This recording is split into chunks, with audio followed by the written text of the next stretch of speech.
Correction de l'exercice numéro 2 du chapitre 11. On nous demande d'écrire les formules semi-développées des alcools suivants. Donc le premier alcool, c'est l'éthanol. Donc tout d'abord, on va chercher la chaîne carbonée, donc éthane.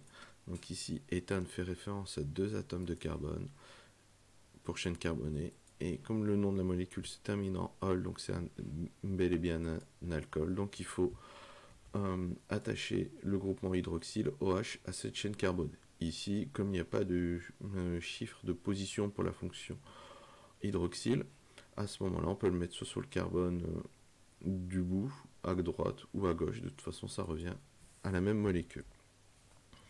Deuxième molécule, le propane à ol. Donc, propane, 3 atomes de carbone. Et sur le carbone numéro 1, on va avoir la fonction hydroxyle. Donc, ça va nous donner ceci. Donc ici, j'ai 3 atomes de carbone, 1, 2, 3. Et sur le carbone numéro 1, je vais avoir la fonction hydroxyle OH. Pour compléter avec les atomes d'hydrogène, ici cet atome de carbone, il fait 1, 2 liaisons, donc je vais pouvoir lui rajouter que 2 atomes d'hydrogène. Ici, cet atome de carbone va faire 1, 2 liaisons, donc on va lui rajouter 2 atomes d'hydrogène aussi. Cet atome de carbone en bout de chaîne ne réalise qu'une liaison. Donc à ce moment-là, lui, il aura 3 atomes d'hydrogène. Le butane de ol. Donc on cherche la chaîne carbonée.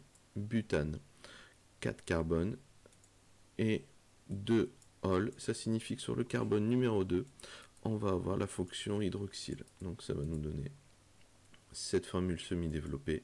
4 carbones, 1, 2, 3, 4. Et sur le carbone numéro 2, donc celui-ci, on va avoir la fonction hydroxyle OH. Dernière molécule, ici, le 2,5 diméthylhexane 3-ol.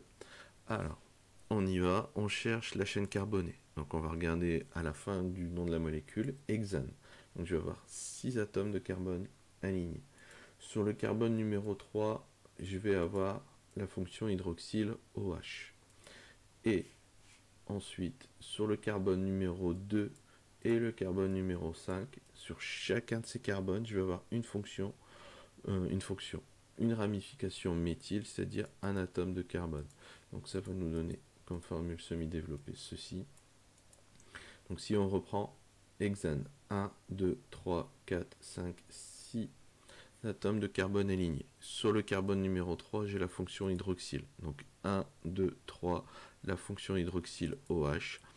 Sur le carbone, donc dans cette molécule, j'ai aussi 2 groupements méthyle. Le premier est placé sur le carbone numéro 2, donc c'est pour ça que sur le carbone numéro 2, ici j'ai un CH3, et le deuxième est placé sur le carbone numéro 5, donc 2, 3, 4, 5. Donc un deuxième groupement CH3 ici sur le carbone numéro 5.